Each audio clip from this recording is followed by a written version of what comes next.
Everyone, welcome to words to লিভের clips চ্যানেলে। শুনতে থাকুন, দেখতে থাকুন এবং শিখতে থাকুন। অঙ্কিত ভাই কেমন আছেন? ভালো। ওই যে একজন সুন্দরীর সামনে বসতে ভালো লাগছে।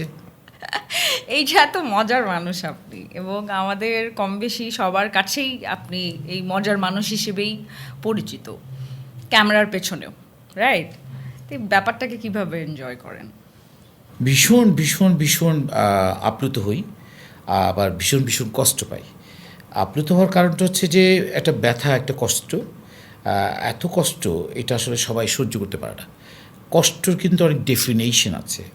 তা আমার কষ্টের জায়গাটা আমি জানি না, ৮-১০ জন হয়তো অন্যভাবে জিনিসটা এক্সপ্লেন করতো, ৮-১০ জন হয়তো অন্যভাবে এনজয় না, ও এটাকে অন্যভাবে ওয়ে অফ হিসেবে নিয়ে নিত, কিন্তু আমি আবার ডিফারেন্টভাবে নিয়েছি।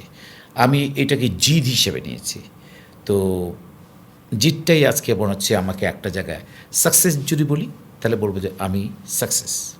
সফল হওয়ার জন্য যেটা অনেক বেশি ইম্পর্টেন্ট আপনার জীবন থেকে আপনি শিখেছেন, তাই তো? এখনকার সময়ে এই জেনারেশনদের উদ্দেশ্যে জিত থেকে সাকসেস, সফলতা পর্যন্ত যে জার্নিটা, এখানে নিজেকে আসলে কিভাবে ব্যালেন্স করা উচিত?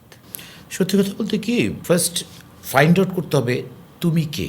দেখো চিত্রী, ছোটোবেলায় যখন তুমি তোমার টেলিভিশনে যখন কোনো অনুষ্ঠান দেখেছো, তোমারও তো নিশ্চয়ই মনে ভিতরে একটু একটু করে উকিঝুঁকি দিয়েছে, এরকম একটা অনুষ্ঠান যদি আমি উপস্থাপনা করতে পারতাম, যদি মাস্টার অফ সেরিমনি হতে পারতাম, তাহলে নিজেকে অনেক বেশি স্বাচ্ছন্দ্যবোধ পাশাপাশি অনেক বেশি গর্বিত মনে করতাম।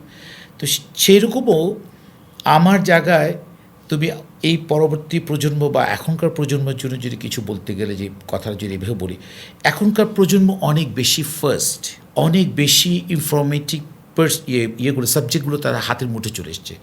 আর আকাশ সংস্কৃতির কারণে যিনি তুমি মিউজিক করো, মানে পাবলিক জানে কিনা যায় না, এই মেয়েটা কিন্তু মিউজিক করো।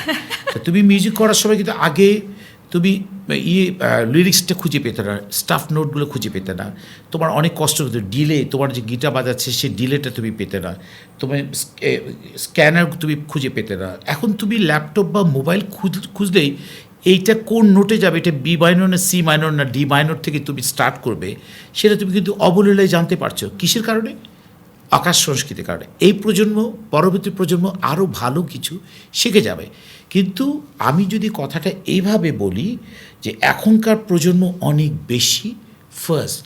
কিছু কিছু ছেলেমেয়ে আজকেই এই আকাশ সংস্কৃতির যুগে সে নাম্বার ওয়ান অ্যাক্টর হয়ে যাচ্ছে, নাম্বার ওয়ান এমসি হয়ে যাচ্ছে, নাম্বার ওয়ান সিঙ্গার হয়ে যেতে চাচ্ছে।